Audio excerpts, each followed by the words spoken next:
আমার ছোট্ট সোনার অন্নপ্রাশনে হয়েছিল ৩ দিনের অনুষ্ঠান। তার মাঝের দিনে ছিল মনসা পুজো। সেই দিনের কিছু মুহূর্ত আজ আমি তোমাদের সঙ্গে শেয়ার করছি এই ভিডিওতে। আমাদের প্রতিমাকে কিন্তু বাড়ির কাছেই বানানো হয়েছিল। তাই জন্য প্রতিমাকে ডাকের সাজটাও বাড়িতে এসে সাজিয়ে দিয়ে যায়। তারপরে পুজোর জোগাড়-টোগাড় সব বাড়িতেই হয়ে গেল। তারপরে পুরোহিত মশাই আসতে আমরা সবাই মিলে সাজুগুজু করে তৈরি হয়ে নিলাম ঠাকুরের ঘর তুলতে যাব বলে। তো আমার শ্বশুরবাড়ির এখানে একটা আশ্রম রয়েছে, সেই আশ্রমের পুকুর ঘাটেই আমরা সবাই মিলে গেছিলাম ঘর তুলতে।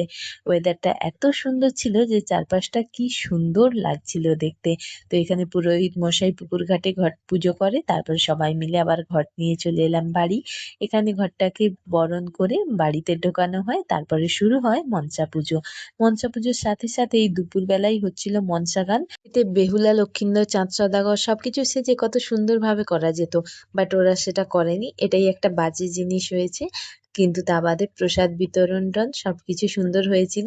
তারপরে সন্ধ্যেবেলায় হয়েছিল সন্ধ্যা আরতি, আর ছোট বাচ্চারা সেই সময় বোম ফাটাচ্ছিল, চরকি, ঝুরঝুরি এসব জ্বালছিল, যেটা খুব সুন্দর লাগছিল। তার সঙ্গে রাত্রে হয়েছিল অন্নপ্রসাদ সবার জন্য।